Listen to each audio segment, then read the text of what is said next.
имам Бухари менен имам Муслимдин сахих жыйнактарында келет. Пайгамбарыбыз саллаллаху алейхи ва саллям: "Мен сама Рамадана иманан ва ихтисабан, гуфира лаху ма тaqaddama мин замбих." Абу Хурайра радıyallahu анхудан риваят болуп келет. Пайгамбарыбыз саллаллаху алейхи ва саллям айтты: "Мен сама Рамадана", кимде ким Рамазан айынын орозосун тута турган болсо, иманан, ыйман келтирип. Кандайча? Бул Рамазан айынын орозосу Аллах парыз кылган ибадат.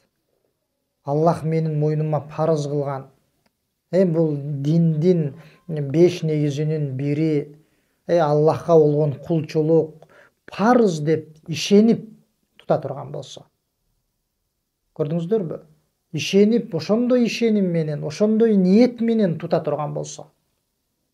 Себеби кээ бирөөлөр бар да. Достору тутуп атат орозо. Ошолордон калбайын, ошолорго уятко деп намыстанып, уялып кармайт. Жок, ал адамга орозо жок. Ал адамдын орозосу кабыл болбойт, урматтуу мусулман туугандар.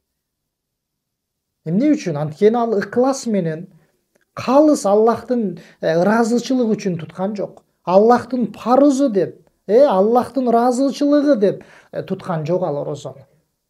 Демек биз бул Рамазандын орозосу болсун, башка айлардагы сүннөт болгон орозолор болсун, же деги эле кандай ибадат болбосун, Аллахтын ыраазычылыгын көздөшүбүз керек. Иманан деп, ошон үчүн пайгамбар саллаллаху алейхи ва саллям айтып атат. Ыйман келтирип деп. Айтканыбыздай парыздыгына иман келтирип, Аллахтын парызы деп, Аллахтын ыраазычылыгы үчүн.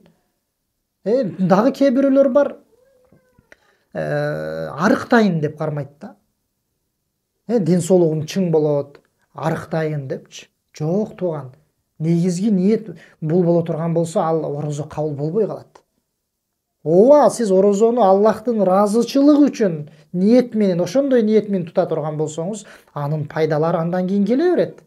Аллах Таала бере берет. Бирок сиз негизинен, эң негизги ниетти ошондой бир туура эмес ниет менен тута турган болсоңуз, анда орозо болбой калат.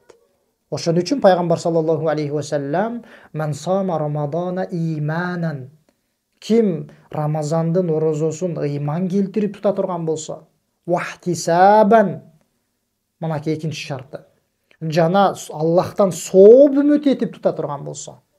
Аллахтын эртең Аллах мен анын алдына барганда бул орозонун сооптору бар деп, соопторун үмүт этип, Аллахтан үмүт этип тута турган болсо. Көрдүңүзбү, эки шартты. Демек биз орозону ушул эки шарттын негизинде кармашыбыз керек. Эң биринчиси ыйман келтирип Аллахтын ыраазычылыгы үчүн гана, экинчиси сообун үмүт этип. Ошондо пайгамбар саллаллаху алейхи ва саллям айтып атат: "Гуфира лаху ма тaqaddama мин замбихи", ал адамдын мурунку өткөн күнөөлөрү кечирилет деп атат. Көрдүңүзбү, эмне деген сооп? Бирок ал жанакы шарттар менен да. Ошон үчүн туугандар, эң биринчиден орозо тутуп атканда, орозобуздун башында болсун, ортосунда, аягында, ошол ниетибизди түздөшүбүз керек. Ошондой ишеним менен, ошондой ыйман менен тутканга аракет кылышыбыз керек, ошондой ниет менен кармаш керек бир туугандар.